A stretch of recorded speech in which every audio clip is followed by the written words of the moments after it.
नाजरीन आदाब, मैं हूं मुमताज आलम रिजवी और इस वक्त उत्तर प्रदेश की एक और बड़ी खबर है। खबर यह है कि वरुण गांधी जो कि भाजपा के सांसद हैं, उन्होंने एक बार फिर अपने बयान में बीजेपी को चैलेंज किया है। दरअसल उन्होंने कहा कि उनको बयान देने से कौन रोक सकता है, उन्हें कौन टोक सकता है, और वो जो भी बात कहते हैं वो जनता के भले के लिए कहते हैं और वो सच बात कहते रहेंगे। ये बात उन्होंने नव भारत टाइम्स के एक नुमाइंदे से बातचीत में कही है। उन्होंने कहा कि जनता ने मुझे अपने मुद्दे उठाने के लिए ही संसद चुना है। ये मेरा लोकतांत्रिक कर्तव्य है कि मैं जनता के विषयों पर बोलूं।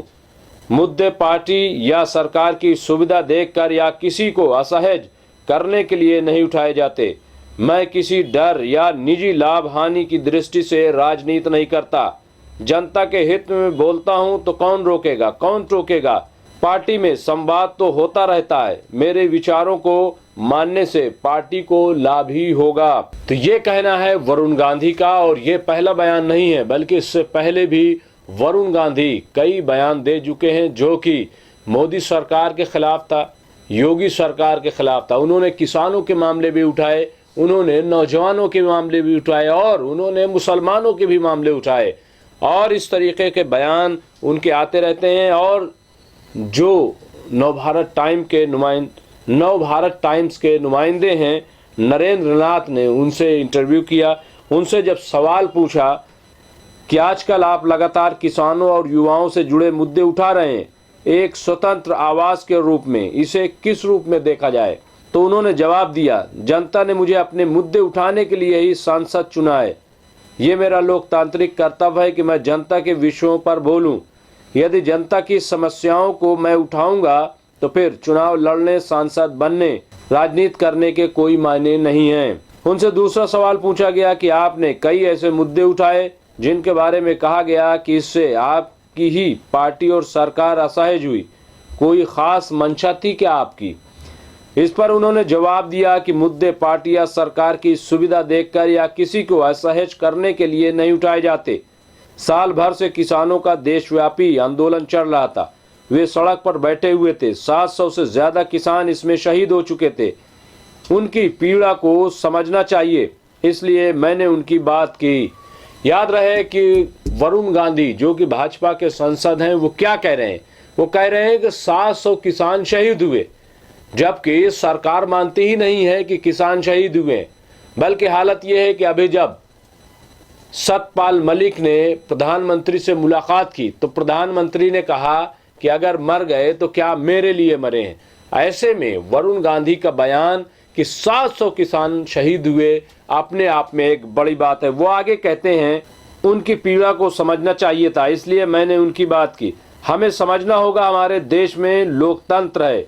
किसान ने भी बीजेपी को वोट दिया था। इतने बड़े वर्ग की अवहेलना करके कोई भी पार्टी राजनीति में टिक नहीं सकती। ये दरअसल चेतावनी है भाजपा को। वरुण गांधी बिल्कुल साफ साफ अपने इंटरव्यू में कह रहे हैं कि अगर किसानों को कोई नजरअंदाज करता है तो वो पार्टी टिक नहीं पाएगी, वो सरकार रुक नहीं पाएगी। ये अपने आप में एक बड़ी बात वरुण गांधी इंटरव्यू में कह रहे हैं। वो आगे क्या कहते हैं सुनिए। अंत में किसानों की बात मानकर कानून वापस ले लिए गए। ये लोकतंत्र की विजय है, इससे लोकतंत्र और मजबूत हुआ है। फिर सवाल किया गया कि पार्टी लाइन से हटकर कुछ बोलने में आपको डर नहीं लगता? आपका पार्टी नेतृत्व से कोई संवाद हुआ? इसके जवाब में वरुण गांधी कहते हैं, देखिए, मैं किसी डर या व्यक्तिगत लाभ हानि की दृष्टि से राजनीति नहीं करता। यदि जन सरोकार के मुद्दों को उठा नहीं सकता तो ऐसी राजनीति का कोई अर्थ नहीं है। जनता के हित में बोलता हूं तो कौन रोकेगा, कौन टोकेगा। पार्टी में संवाद तो होता रहता है। मेरे विचारों को मानने से पार्टी को लाभ ही होगा। इनसे फिर सवाल पूछा गया कि आप उत्तर प्रदेश से सांसद हैं।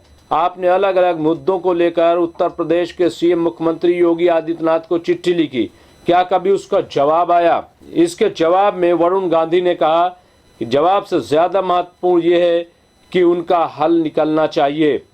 फिर सवाल किया गया, क्या 5 राज्यों के चुनाव में युवा किसानों की नाराजगी या महंगाई का असर देखा जा सकता है? इसके जवाब में वरुण गांधी ने कहा, जनता के मुद्दों का असर चुनाव पर पड़ता तो है, परंतु केवल कुछ मुद्दों के आधार पर ही चुनाव में हार जीत होती है, ये कहना भी ठीक नहीं है। चुनाव में मतदाता बहुत सारी बातें ध्यान में रखकर वोट करते हैं। मुद्दों का असर तो पड़ेगा, परंतु किस मुद्दे का कितना असर होगा ये कह पाना मुश्किल है। का और सवाल किया, वैसे आपकी नज़र में देश की 3 सबसे बड़ी समस्याएं क्या हैं? इसके जवाब में वरुण गांधी ने कहा कि किसानों को फसलों की उचित और लाभकारी कीमत नहीं मिल रही है, लागत बढ़ रही है, खेती घाटे का सौदा बन चुकी है, अतः युवा खेती नहीं करना चाहते। दूसरे, ये बेरोजगारी बहुत बड़ी समस्या है।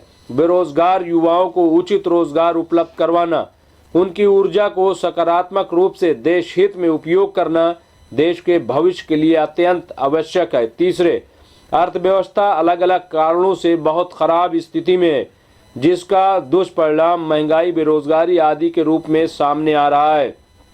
इसके साथ ही एक और सवाल पूछा गया कि आपने किसानों के मसले पर एक किताब भी लिखी है, आपके हिसाब से तीनों कृषि कानूनों में कहाँ चूक रह गई? इसके जवाब में वरुण गांधी ने कहा कि इन कानूनों में कुछ ऐसे प्रावधान थे जिनके कारण मंडी व्यवस्था बर्बाद हो सकती थी। कृषि एवं जिंस व्यापार कुछ निजी कंपनियों के हाथों में सिमट सकता था। कालांतर में किसान और उपभोक्ता दोनों का नुकसान होता और देश में रोटी बहुत महंगी हो जाती।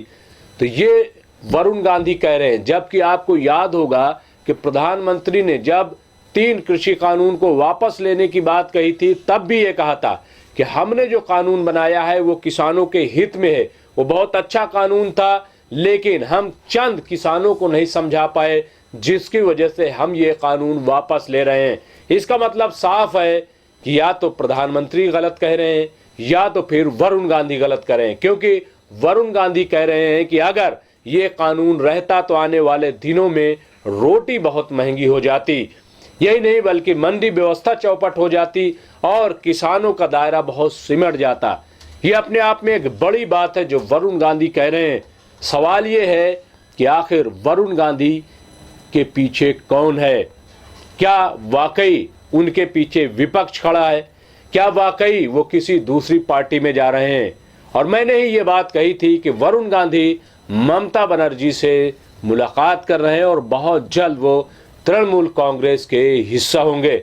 अब देखना यह है कि इसमें कितनी सच्चाई है और वरुण गांधी बीजेपी में कब तक रहते हैं। शुक्रिया।